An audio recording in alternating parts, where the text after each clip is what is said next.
வணக்கம். இப்போ செங்கோட்டையனுக்கு எதிராக தளவாய் சுந்தரம் பேசியிருக்கிறாரு. எப்படி கெடு விதிக்கலாம், எடப்பாடி பழனிசாமி கட்சியோட பொதுச் செயலாளர் என்ன கெடு விதிக்கலாம் அப்படின்ற ஜனநாயக முறைப்படி செங்கோட்டையன் ஒரு கெடு விதிச்சிருந்தார் அப்படின்னா, எதுக்காக இப்படி பேசுனீங்கன்னு ஒரு விளக்க நோட்டீஸ் கொடுத்து அதுக்கு அப்புறமா அவர் விளக்கம் கொடுத்த பிறகு அதுக்கு பின்னாடி அவர் மேலே நடவடிக்கை எடுத்துருக்கலாம், ஒழுங்கு நடவடிக்கை எடுத்துருக்கலாம். ஆனால் அதை விட்டுட்டு உடனே தடாலடியாக ஒரு நடவடிக்கை எடுக்கிறேன் அப்படிங்கிற பேரில் எடப்பாடி பழனிசாமி செஞ்ச இந்த விஷயம் செங்கோட்டையன் ஆதரவு மத்தியில் மிகப்பெரிய அதிருப்தி, அது இல்லாமல் அதிமுக தொண்டர்கள் மத்தியிலே மிகப்பெரிய அளவில் ஒரு அதிருப்தி உருவாயிடுச்சு. எடப்பாடி பழனிசாமி செய்கிறது தப்பு அப்படிங்கிறத உணர்ந்துட்டாங்க. எடப்பாடி பழனிசாமி தொடர்ந்து அதிமுக கட்சியோட பொதுச் செயலாளராக இருந்தார், இல்லை அவர் தலைமையின் கீழே அதிமுக இருந்துச்சு அப்படின்னா வெற்றி பெறுறதுக்கான வாய்ப்புகள் ரொம்ப ரொம்ப குறைவு அப்படின்ட்டாங்க. அதை தாண்டி பார்த்தீங்கன்னா செங்கோட்டையன் ஆதரவாளர்கள் எல்லாமே ராஜினாமா பண்ணிட்டாங்க. எங்களுக்கு கட்சி பதவியே வேணாம்யா, நீ உடியா, எங்களை ஆள உடியா, நாங்கள் பார்த்துக்கிறோம்யா, ஒருங்கிணைந்த ஒரு அதிமுகவை நாங்கள் உருவாக்கிறோம்யான்னு சொல்லிட்டு சத்யபாமா முன்னாள் எம்பிக்குள்ளலாம் பண்ணிட்டாங்க. ராஜினாமா பண்ண பிறகு எடப்பாடி பழனிசாமி அவங்கள்ட்ட இருந்த கட்சி பதவியெல்லாம் பறிக்கிறார். அதெல்லாம் இது கேவலமான ஒரு செயலாக தெரியலையா? அவங்களாம் ராஜினாமா பண்ணிட்டாங்களே, நீங்கள் பறிக்கிறதுக்கு முன்னாடி ராஜினாமா பண்ணிட்டாங்களே. அப்படி இப்போ செங்கோட்டையனுக்கு கொங்கு பெல்ட்டில் கொஞ்சம் பலம் ஜாஸ்தி, ஆதரவும் ஜாஸ்தி. இப்போ எடப்பாடி பழனிசாமி என்ன அவசரப்பட்டோமோ அப்படிங்கிற மாதிரி இருக்குது. அவர் திண்டுக்கல்லில் வேலுமணி, நத்தமி சொன்னாதன் அந்த 6 பேர் கொண்ட குழுவில் இருந்து இவங்களெல்லாம் வச்சு தான் ஆலோசனை பண்ணார். அப்போ வேலுமணி, நத்தமி சொன்னாதன் இவங்கெல்லாம் பேசும்போது கூட நாங்கள் தான் உங்கள்கிட்ட தொடர்ந்து சொல்கிறோம்ல, தொடர்ந்து நாங்கள் தென் மாவட்டங்களில் நாங்கள் தான் நிற்க போகிறோம், எங்களுக்கு ஆதரவு பெருசாக இல்லை, மக்கள் இப்படி விரும்புகிறாங்க அப்படிங்கும்போது அதிமுக தொண்டர்களே அதை தான் நினைக்கிறாங்க. அப்படிங்கும்போது ஒரு பலகீனமாக இருக்கிற அதிமுகவை பலப்படுத்துறதுக்கு சொல்லுங்கள். ஓபிஎஸ் எந்த நிபந்தனை இல்லாமல் ஏற்றுக்கிறேங்கிறாரு. சசிகலாவும் உங்கள்கிட்ட பொதுச்செயலாளர் பதவியோ இல்லை அவங்க முதலமைச்சர் பதவியோ கேட்கல. நீங்கள் தொடர்ந்து பயணம் பண்ணுறதுல என்ன தப்பு இருக்குது? நமக்கு ஆதரவு வேணும், அவங்களுடைய ஆதரவு இருந்தால் நம்ம திரும்பவும் ஆட்சி அமைக்க முடியும் அப்படிங்கிற ஒரு சூழ்நிலை இருக்கும்போது ஏன் அவங்கள சேர்க்குறதுல என்ன தப்பு அப்படிங்கும்போது எடப்பாடி பழனிசாமி திண்டுக்கல்லில் நடந்த ஆலோசனை கூட்டத்தில் வேலுமணி மேலேயும் நத்தமி சொன்னதன் மேலேயும் கடிச்சு கொதறாத குறைய டென்ஷன் ஆகி கத்திருக்கிறாரு அப்படிங்கிற மாதிரி தான் இருக்காங்க. அது இல்லாமல் செல்லூர் ராஜெல்லாம் வரவே இல்லை, ரொம்ப லேட்டாக வந்திருக்கிறார். தெரியும் எடப்பாடி பழனிசாமி என்ன பண்ண போகிறாரு, என்ன பேச போகிறாருன்னு. அவரெல்லாம் செல்லூர் ராஜெல்லாம் வருவான்னு எதிர்பார்த்தாங்க, வரல. ராஜன் செல்லப்பெல்லாம் வரல. எல்லாருமே இந்த ஆலோசனை கூட்டத்துக்கு வருவாங்கன்னு பார்த்தா தென் மாவட்டங்களில் நிறைய பேர் நிராகரிச்சிட்டாங்க. எடப்பாடி பழனிசாமியோட இந்த ஆலோசனை கூட்டத்தில் அவர் என்ன கத்த போகிறாரு அப்படிங்கிற விஷயம் எல்லாத்துக்குமே தெரியும். தொடர்ந்து அவருக்கு நம்ம சப்போர்ட் பண்ணுறதுனால கட்சி காணாமல் போயிட்டு இருக்குது அப்படிங்கிறத உணர்ந்துட்டு மற்றவங்க சொல்கிறத எடப்பாடி பழனிசாமி கேட்கணும்ல. எடப்பாடி பழனிசாமி சொல்கிறத மட்டுமே கேட்டுக்கிட்டே இருக்க முடியுமா? என்ன தான் நாங்கள் காசு கொடுக்குறாரு மாவட்ட செயலர்களுக்கெல்லாம் மாதம் எடப்பாடி பழனிசாமி கப்பம் கட்டுறாரு, அதை வாங்கிக்கிட்டு நம்ம செயல்பட முடியுமா? நம்ம கீழே இருக்கிறவன் கேள்வி கேட்குறான்ல, அதே போல் கேள்வியை தான் செங்கோட்டையன்ட்ட கேட்டிருக்கான். செங்கோட்டையனும் 8 மாதத்துக்கு முன்னாடி எடப்பாடி பழனிசாமிகிட்ட போய் பேசியிருக்கிறாரு.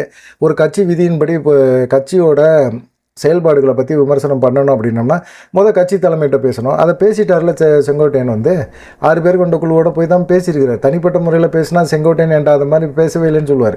இப்போ 6 பேரில் யாருமே மறுக்கலையே. இப்போ செங்கோட்டையன் சொன்ன அந்த விஷயத்தை வேலுமணியோ சிவி சண்முகமோ மறுத்தாங்களா? மறுக்கலையே. வேலுமணி அவர் கூட தானே இருக்கிறார், மறுத்து பதில் சொல்லவே இல்லையே. செங்கோட்டையன் சொன்னது தப்பு அப்படின்னு சொல்லவே இல்லையே.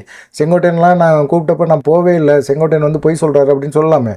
சிவி சண்முகம் சொல்லாமே. கடந்த முறை சிவி சண்முகம் விழுப்புரத்தில் தோற்று போனதுக்கு மிக முக்கியமான காரணம் சசிகலாவோட ஆதரவாளர்கள்னால தான் சிவி சண்முகம் தோற்று போனார். அந்த சிவி சண்முகமே ஒத்துக்குவார்.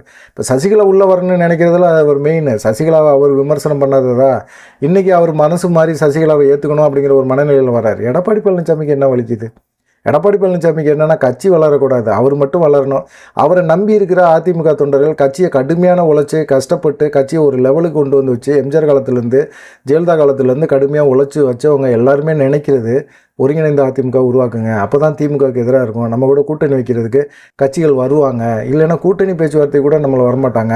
இப்போ நம்மளை ரொம்ப அல்பமாக நினைக்கிறாங்க. இப்போ விஜய் கூட இது வரைக்கும் தேர்தலை சந்திக்கல, பாதிக்கு பாதி கொடுக்குறீங்களா, எனக்கு 2.5 வருஷம் முதலமைச்சர் பதவி கொடுக்குறீங்களா அப்படின்னு கேள்வி கேட்குறாருல. அந்த அளவுக்கு அதிமுக டவுன் ஆகி கிடக்குதுல்ல. நாடாளுமன்ற தேர்தலில் நம்ம 20% வாக்குகள் தான் வாங்கியிருக்கோம். பெருத்த அடி 7-8 தொகுதிகளை டெபாசிட்டே போயிடுச்சு நமக்கு. அப்படிங்கும்போது அது கேவலம் இல்லையா? ஏன் போச்சு அப்படிங்கிறத யோசிக்கணும் வேணாமா? இல்லை நமக்கு ஆலோசனை சொல்கிறாங்க, அறிவுரை சொல்கிறாங்க அப்படின்னா அதை கேட்கலாமா, கேட்க வேணாமா? கேட்டுட்டு அதுக்கப்புறமா என்ன இது உண்மையா பொய்யா அப்படின்னு அலசி ஆராய்ஞ்சு ஒரு விஷயத்தை அவங்க சொல்கிறாங்க அப்படின்னா நம்ம நலனுக்காக சொல்கிறாங்க, கட்சி நல்லா இருக்கணும்னு நினைக்கிறதுக்காக சொல்கிறாங்க அப்படிங்கிறது புரிஞ்சுக்கிற ஒரு தன்மை கூட எடப்பாடி பழனிசாமிகிட்ட இல்லையா? அப்படிங்கிறது தான் செங்கோட்டையன் ஆதரவாளர். இப்போ செங்கோட்டையனுக்கு பல தரப்பில் கும்பல் சேருது, மக்கள் எல்லாமே ஆதரவு கொடுக்குறாங்க. தொண்டர்கள் பெருமளவில் அவர் என்கரேஜ் பண்ணுறாங்க. ஓபிஎஸ் தரப்பும் ஓபிஎஸ்ஸும் விரைவில் போய் சந்திக்க போகிறாரு. செங்கோட்டையன் ஒரு நல்ல முடிவு தான் எடுத்திருக்கிறாரு. அதிமுக தொண்டர்களோட எண்ணங்களை தான் அவர் பிரதிபலிச்சிருக்கிறாரு. இது ஏன் எடப்பாடி பழனிசாமிக்கு இவ்வளோ கோவம் வருது? உடனே ஜனநாயகத்துக்கு விரோதமாக அவர் கட்சி பதவியிலேருந்து தூக்குறது நாகரிகமா அப்படிங்கிற கேள்வியெல்லாம் கேட்குறாங்க. உண்மையிலே வந்து ஒரு காலகட்டத்தில் ஒரு கவுண்டர் முதலமைச்சராக இருக்கிறதுல வந்து நான் ஒரு கவுண்டராக பெருமைப்படுறேன் அப்படின்னு சொன்னது வந்து செங்கோட்டையன். ஜாதி ரீதியாக வந்து எடப்பாடி பழனிசாமியை பார்த்தது எவ்வளோ பெரிய தப்பு அப்படிங்கிறத இப்போ உணர்ந்துட்டார். உணர்ந்த பிறகு தான் இப்போ அவர் வந்து கொங்கு பெல்ட்டில் வந்து எடப்பாடி பழனிசாமிக்கு எதிராக செயல்படுறாரு. ஏன்னா முதல்ல வந்து சமுதாயம் அப்படிங்கிறது பின்னாடி தான், கட்சி தான். அந்த கட்சி தான் அவர் வந்து மிகப்பெரிய அளவில் கொண்டு வந்து வச்சது. செங்கோட்டையனுக்கு வந்து சசிகலா ஒரு வாய்ப்பை கொடுத்தாங்க. அன்னைக்கு அவர் 4 கோடி ரூபா ஒரு எம்எல்ஏக்கு கொடுக்கணும். எடப்பாடி பழனிசாமி துணிஞ்சார். ஆனால் செங்கோட்டையன் கையில் வந்து அந்த சமயத்தில் பணம் இருந்தது. ஆனால் எடுத்து கொடுக்கறதுக்கு அவருக்கு தயக்கம். என்ன பாஜக என்ன முடிவு எடுத்திருக்கு அப்படின்னு தெரியாது. சசிகலாவோட ஆதரவாளர்களை முதலமைச்சராக்கிட்டு போகிறாங்க அப்படின்னா, ஏற்கனவே சசிகலா மேலே பாஜக மேலிடம் கோபத்தில் இருந்தது. அந்த மாதிரி கோபத்தில் இருக்கவங்க அவங்க நியமிக்கிற முதலமைச்சர் மேலே ஏதாவது ஒரு நடவடிக்கை எடுத்து திரும்ப நம்மளையும் ஜெயிலில் போட்டுருவாங்களோ அப்படிங்கிற ஒரு பயம் இருந்தது. அதனால் வந்து அவர் பணத்தை எடுக்க கொஞ்சம் தயக்கம் காட்டினார். எடப்பாடி பழனிசாமி துணிஞ்சார். அந்த துணிஞ்சதுக்கான ஒரு இதுதான் வந்து சசிகலா செஞ்ச ஒரு அக்கப்போரினால தான் இன்றைக்கி எடப்பாடி பழனிசாமி யாரையுமே கட்சிக்குள்ளே சேர்க்க மாட்டேங்கிறார். 2024 நாடாளுமன்ற தேர்தலில் அதிமுக படு தோல்வி. அதுக்கப்புறம் எடப்பாடி பழனிசாமி என்ன நிலைப்பாட்டை எடுத்தார்? அதுக்கப்புறம் அதிமுக கட்சி வளர்ச்சிக்கு என்ன நடவடிக்கை எடுத்திருக்காரு? இல்லை அதிமுக தொண்டர்களை திருப்திப்படுற மாதிரியோ இல்லை கட்சி வளர்ச்சிக்காகவோ என்ன பண்ணியிருக்கிறார்? இப்போ திமுக மேலே அதிருப்தி அதிகமாக இருக்குது. திமுகவுக்கு ஓட்டு போடக்கூடாதுன்னு நினைக்கிற மக்கள் எங்கே போய் ஓட்டு போடுவாங்க? யாருக்கு ஓட்டு போடுவாங்க? எடப்பாடி பழனிசாமி கூட ஓட்டு போடுவாங்களா? இன்றைக்கி உட்கட்சி பிரச்சனை பூதாகரமாக போயிட்டுருக்கு. இன்னும் தேர்தலுக்கு 7 மாதம் இருக்குது. இந்த 7 மாதத்துக்குள்ளே இந்த கட்சியை மிகப்பெரிய அளவில் வளர்த்து கொடுக்கணும், காட்டணும் அப்படிங்கிற ஒரு சூழ்நிலையில் எடப்பாடி பழனிசாமி இல்லை. திரும்பவும் திமுக ஆட்சிக்கு வந்தாலே தேவலாம் அப்படிங்கிற எண்ணத்தில் மக்கள் மனசில் கொண்டு போய் விதைக்கிறார். திமுகவுக்கு மறைமுக சப்போர்ட் பண்ணுறாரு அப்படிங்கிற மாதிரி தான் தோணுது. அந்த அளவுக்கு வந்து எல்லாருமே கொந்தளிச்சு போய் அவங்க சொல்கிற விஷயங்களை கேட்குறதுக்கு ஏன் எடப்பாடி பழனிசாமி தயங்குறாரு அப்படிங்கிற மாதிரி இருக்குது. அதை தாண்டி பார்த்தீங்கன்னா, இப்போ டிடிவி தினகரனும் வந்து என்டிஏ கூட்டணியிலேருந்து விலகிட்டேன்னு வேறு சொல்லிட்டார். அதுக்கு வந்து அவர் சொன்ன மெயினான காரணம் வந்து பல காரணங்கள் இருந்தாலும், ஆனால் முக்கியமான காரணம் வந்து ஒரே ஒரு காரணம் தான். நாங்கள் வந்து 2024 நாடாளுமன்ற தேர்தலில் மத்தியில் பிரதமராக உட்காரதுக்கு மோடி வரணும் அப்படின்னு நாங்கள் ஆசைப்பட்டோம். அதனால் என்டிஏ கூட கூட்டணி வச்சோம். ஆனால் என்டிஏ கூட்டணியில் வந்து ஒரு சட்டமன்ற தேர்தலுக்குன்னு ஒரு நாடாளுமன்ற தேர்தலாக இருந்தாலும் சரி, சட்டமன்ற தேர்தலாக இருந்தது, தேர்தல் முடிஞ்ச பிறகு தான் யார் வந்து முதலமைச்சர் அப்படிங்கிறத முடிவு பண்ணுவாங்க சட்டமன்ற தேர்தலில். ஆனால் இப்போ வந்து என்னென்னா, எடப்பாடி பழனிசாமி, அமித்ஷா வந்து இன்னமும் எடப்பாடி பழனிசாமியை முதலமைச்சர் வேட்பாளர் அப்படின்னு சொல்லி அறிவிக்கவே இல்லை. ஆனால் எடப்பாடி பழனிசாமி நாங்கள் அதிமுக ஆட்சி தான், தனி பெரும்பான்மையில் ஆட்சி அமைக்கும், கூட்டணி ஆட்சிலாம் கிடையாது அப்படின்னு சொல்கிறாரு. ஆனால் இது என்டிஏ கூட்டணியோட கொள்கைக்கு இது விரோதமாக செயல்படுறது. ஆனால் இதில் வந்து ஏற்றுக்கக்கூடிய சூழ்நிலையில் டிடிவியோ ஓபிஎஸ்ஸோ இல்லை. எடப்பாடி பழனிசாமியை முதலமைச்சர் வேட்பாளர்னு பாஜக ஏற்றுக்கிட்டாலும் நாங்கள் ஏற்றுக்க மாட்டோம். அப்படி ஏற்றுக்க சொன்னீங்க அப்படின்னா நாங்கள் பாஜக கூட்டணியிலேருந்து வெளியேறோம் அப்படின்னு சொல்லிட்டு வெளியேறிட்டார். அதுக்கு மெயினான காரணம் வந்து நயினா நாகேந்திரன் வந்து பாஜகவில் வந்து எடப்பாடி பழனிசாமி இருக்கணும், கூட்டணியில் இருக்கணும், எடப்பாடியோட அதிமுக இருக்கணும், அதிமுகவுக்கு வாக்கு வங்கி இருக்குது, ஒரு 20% வாக்கு வங்கி இருக்குது. டிடிவி தினகரன் போல் எடப்பாடி பழனிசாமி தனியாக ஒரு கட்சியை ஆரம்பித்து அவர் வந்து ஒரு சின்னத்தில் நின்று அந்த சதவீத வாக்குகளை வச்சுருக்கிறாரா? எவ்வளவோ வாக்கு சதவீதத்தில் இருந்து 20% வாக்குக்கு குறைஞ்சிருக்கு அதிமுக. எடப்பாடி பழனிசாமினால தான் இந்த குறைவு அப்படிங்கிறத உணர்ந்துருக்கிறாங்களா இல்லையா? டிடிவி தினகரன் தனியாக கட்சி ஆரம்பிச்சிட்டாரு. அவருக்கு வந்து இப்போ நயினா நாகேந்திரன் செய்தியாளர் சந்திப்பில் சொல்லும்போது கூட 2.35% நாடாளுமன்ற தேர்தலில் வாங்கினாங்க, அது ஒரு வாக்கா அப்படிங்கிற மாதிரி ஒரு தோரணையில் அவர் பேசுகிறார். அந்த தோரணையில் எடப்பாடி பழனிசாமி தனியாக ஒரு கட்சி ஆரம்பித்தா இந்த வாக்கு சதவீதம் வாங்க முடியுமா அவர்னால் அப்படிங்கிற ஒரு கேள்வி தான். 1% வாக்குகளாக இருந்தாலும் அவங்களுக்குன்னு ஒரு கட்சி கொள்கை இருக்குது, அவங்களுக்குன்னு தொண்டர்கள் இருக்காங்க, விசுவாசிகள் இருக்காங்க. அவங்க எல்லாமே பாஜகவோட கூட்டணியிலேருந்து வெளியே வாங்க, எடப்பாடி பழனிசாமியை முதலமைச்சராக்கிறதுக்கு நம்ம என்ன ஆளானுமா? நம்ம எடப்பாடி பழனிசாமிகிட்ட இருந்து அதிமுகவை மீட்கணும், எடப்பாடி பழனிசாமிகிட்ட இருக்கிற உண்மையான அதிமுக தொண்டர்களை வந்து காப்பாற்றணும் அப்படிங்கிறதுக்காக தான் தனியாக கட்சி ஆரம்பித்தோம். எதுக்காக? எடப்பாடி பழனிசாமி முதலமைச்சராக்கிறதுக்கு. நம்ம ஏன் போய் பிரச்சாரம் பண்ண முடியும்? ஒரே ஸ்டேஜில் எடப்பாடி பழனிசாமி டிடிவி தினகரன் உட்கார முடியுமா? மூப்பனார் நினைவு நாளில் உட்கார முடிஞ்சுதா? டிடிவி வந்தால் நான் வரல அப்படின்னு சொன்னோன்னா ஜிகே வாசனுக்கு யார் முக்கியம்னு பார்த்தாரு? எடப்பாடி பழனிசாமி முக்கியம். அப்போ தான் பாஜக வந்து சந்தோஷப்படும் அப்படிங்கிற எண்ணத்தில் டிடிவி தினகரன்ட்ட கழட்டி விட்டார். இப்படி எல்லா விஷயமும் நடக்குது. ஓபிஎஸ்க்கு ஆதரவாக டிடிவி தினகரன் பேசுகிறாரு அப்படின்னு நயினா நாகேந்திரன் சொல்கிறார். ஓபிஎஸ்க்கு ஆதரவாக பேச வேண்டிய கட்டாயத்தில் கொண்டு வந்து விட்டுருக்கீங்க. ஏன்னா 2 சமயம் இப்போ வந்து ஓபிஎஸும் டிடிவி தினகரனும் இணைந்து தேர்தலை சந்திக்க போகிறோன்னு ஏற்கனவே அறிவிச்சிட்டாங்க.